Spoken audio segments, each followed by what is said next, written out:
Hello, young adventurers. Today, we're going to learn about a fascinating and vibrant city in Italy called Naples. Naples, or Napoli in Italian, is one of the oldest continuously inhabited cities in the world. Its history goes back over 2,800 years. Naples was founded by the ancient Greeks around the 8th century BC. They named it Neapolis, which means new city.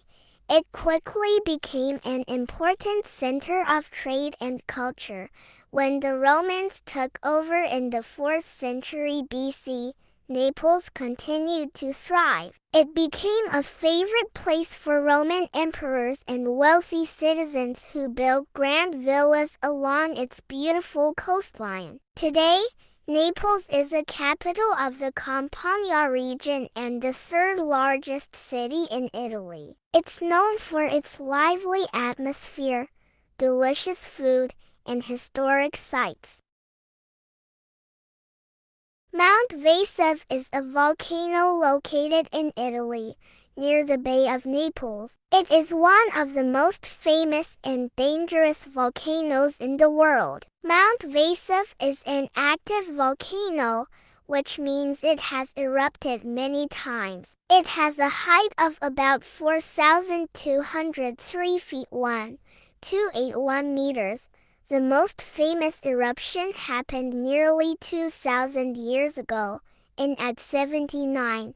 Pompeii was an ancient Roman city located near the base of Mount Vesuv. It was a bustling, vibrant city with beautiful homes, markets, and temples. The eruption sent a massive cloud of ash, pumice, and gases into the sky, which then rained down on Pompeii and the nearby city of Herculaneum. The cities were buried under tons of volcanic material. The thick layer of ash and pumice preserved the city exactly as it was at the moment of the eruption. Buildings, artifacts, and even the bodies of people were frozen in time, providing a unique snapshot of ancient life. Mount Vesuv and Pompeii tell a powerful story of nature's might and humanity's resilience. They remind us of the importance of studying the past to understand the present and prepare for the future. The name Castel dell'Ovo means egg castle in Italian, inspired by the legend of Virgil's magical egg.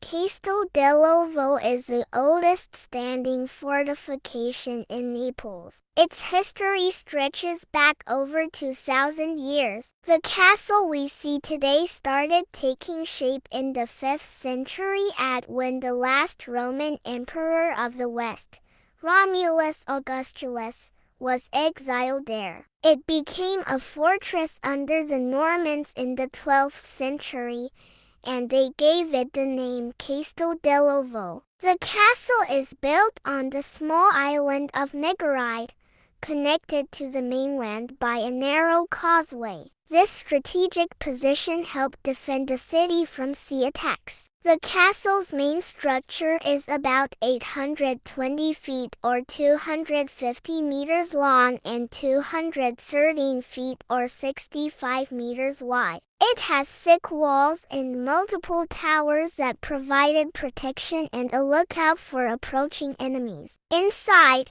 the castle includes courtyards, ancient cisterns, and the remains of Roman and medieval buildings. The castle offers stunning views of the Bay of Naples and Mount Vesuv.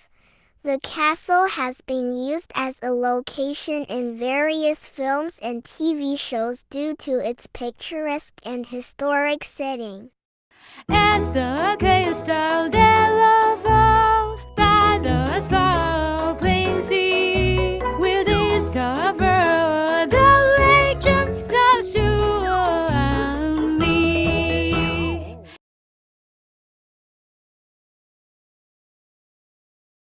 This grand square is not only the largest public square in Naples, but it's also surrounded by some of the city's most important buildings. The square started taking shape during the early 1800s when Naples was under the rule of Joachim Murat, Napoleon Bonaparte's brother-in-law. Murat had ambitious plans to create a grand open space. After Napoleon's fall, the Bourbon kings returned to power. King Ferdinand I of the Two Sicilies continued the development of the square. He wanted to celebrate his return and the reunification of his kingdom, which led to the square being named Piazza del Plebiscito after the plebiscite, meaning public vote that confirmed the unification. On one side of the square stands the Royal Palace of Naples,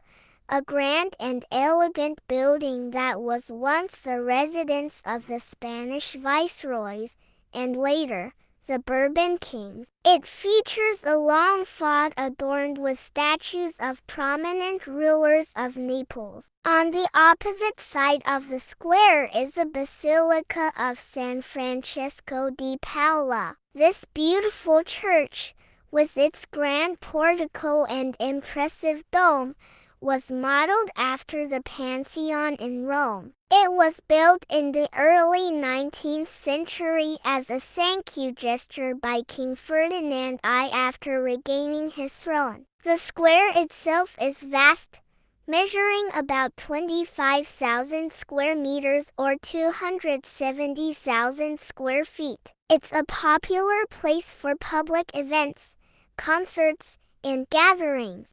On any given day, you might find street performers, musicians, and artists in the square, adding to its lively and festive atmosphere.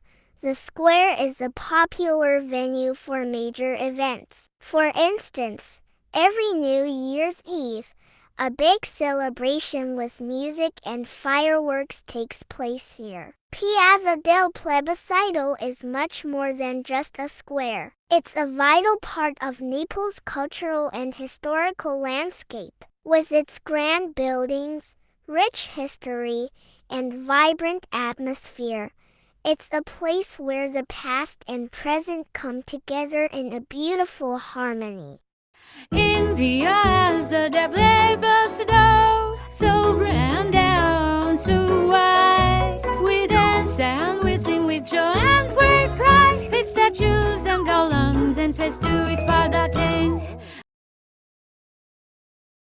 Castel Nuovo, which means new castle, was built in 1279 by Charles I of Anjou, a French king who had recently become the ruler of Naples. He wanted a grand and strong fortress to serve as his royal residence and to show off his power. Over the centuries, the castle was expanded and renovated by various rulers, including the Spanish and the Aragonese. The castle has a majestic and imposing appearance, with thick walls, 5 large towers, and a beautiful triumphal arch at the entrance. The arch was added in the 15th century to celebrate King Alfonso's entry into Naples.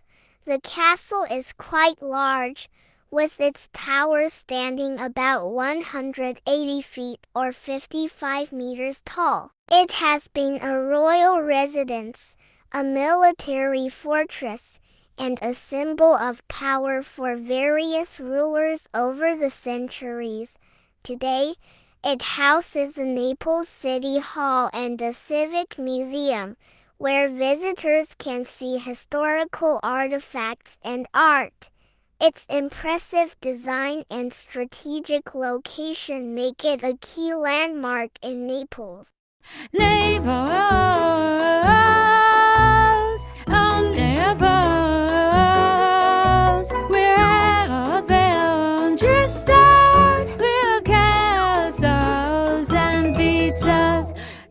So let's walk through the city, hand in hand out in Naples,